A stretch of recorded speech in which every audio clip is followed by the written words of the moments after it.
Hello, good day. I am Frank Edmar Pataguan, reporting from Group 3 about the KKK and the Kartilya of the Katipunan. Okay, so a brief history of the KKK. KKK is also known as the Kataas-Taasang Kagalang-galangang Katipunan ng Anak ng Bayan, and it was founded in July 7, 1892 by the first Supremo Deodata Arellano, Roman Basa, and Andres Bonifacio. So before KKK, Bonifacio and Jose Rizal was a member of organization called La Liga Filipina, but Rizal was exiled and became convicted and lost his gaining reforms. So which is also convinced that the only way to achieve independence is by revolution. So therefore, and Andres Bonifacio wrote a list of duties and responsibilities to be followed by the members of KKK, Decalogue or the Ten Commandments of the Katipunan. And during that time, one of the highest ranking officer of the Philippine Revolution was General Emilio Jacinto. So Andres Bonifacio admired Jacinto's style, and he later on adopted Emilio's first edition of Kartilya ng Katipunan and acted as the guidebook of the members of the organization. So the goal of this KKK was to completely separate our country to the Spanish government and that the Philippines can have its independence. So the revolution started in a meeting on the 3rd of May 1896, where the organization planned to rescue Dr. Jose Rizal. It was assigned to Dr. Pio Valenzuela to lead the task, but Rizal opposed to the unplanned revolution since the Spaniards has this strong defense army. But later on, he urged that if the revolution is inevitable, the organization or the KKK should seek help to the rich and influential people to convince them to support their needs and also to uh, push the goal of the main goal of the KKK. Okay, so the Decalogues of the Duties of the Sons of the People is written by Andres Bonifacio to serve as the rules and regulation that should be followed by the members of the KKK. So, the constituted Decalogues embodied Bonifacio's beliefs and passions such as love for God, hard work, family, and values.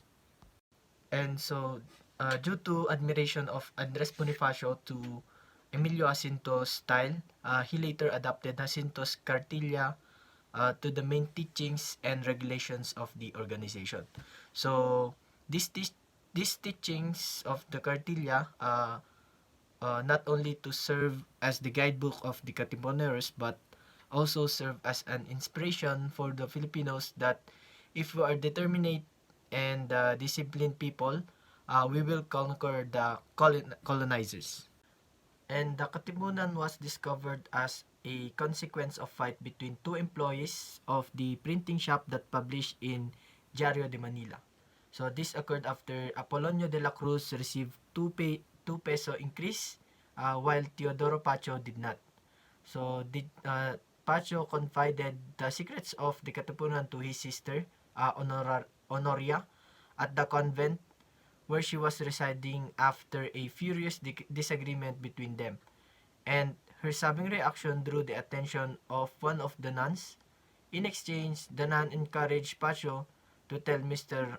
Or Father Mariano Hill, the parish priest of Tondo, what he knew, and Father Hill contacted the authorities and demanded that the printing shop be raided. The shop was searched for documents, oath signed in blood, receipts, and ledges related to Katipunan. So basically, it was Teodoro Pacho who was the reason why the authorities discovered the plan of the Katipuneros.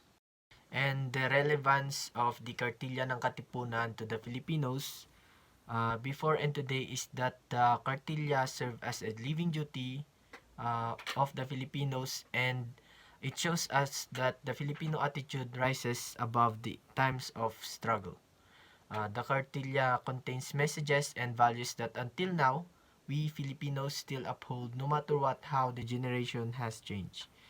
It also serves as guide for us to be better citizen of the Philippines and a better person that treats others with utmost respect. Okay. So the Magdiwang versus the Magdalo rivalry is one of the most significant event of the organization of the Katipunan. The two council of the KKK in Cavite had a territorial competition that prompted General Mariano Alvarez to invite Andres Bonifacio to resolve the bad blood between the two councils.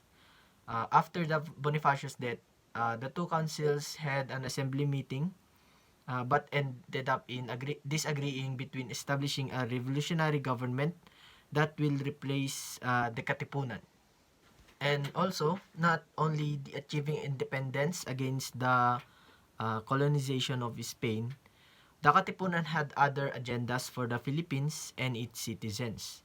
The KKK had a moral goal of teaching Filipinos good manners, cleanliness, hygiene, morals, and guarding themselves from religious fanaticism.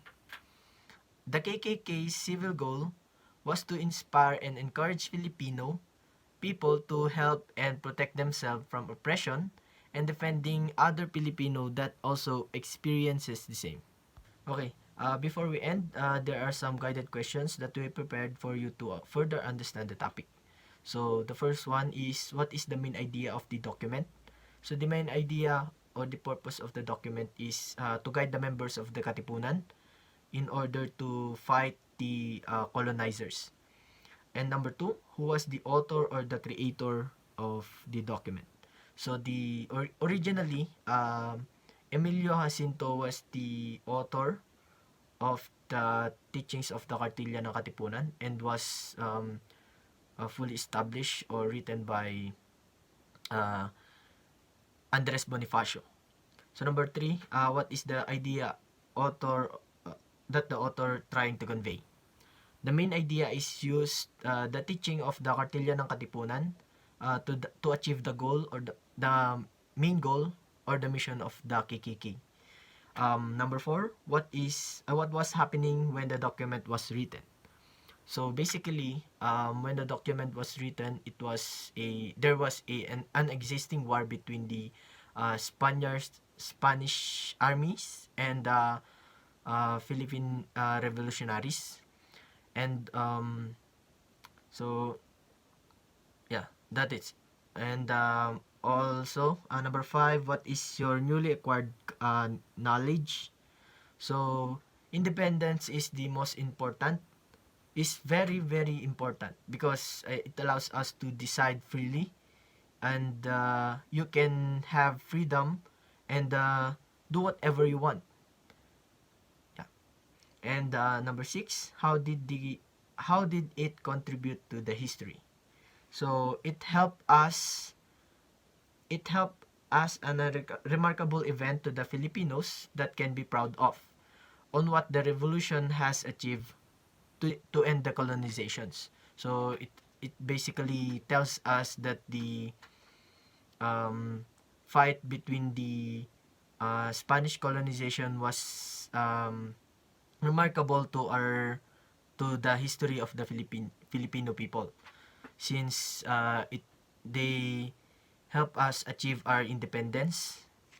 And with that, thank you. So for the sources, we come up with we gathered five different sources or references. So all those five references that we have, I can say that those are the secondary sources because we took it from the textbooks and some articles.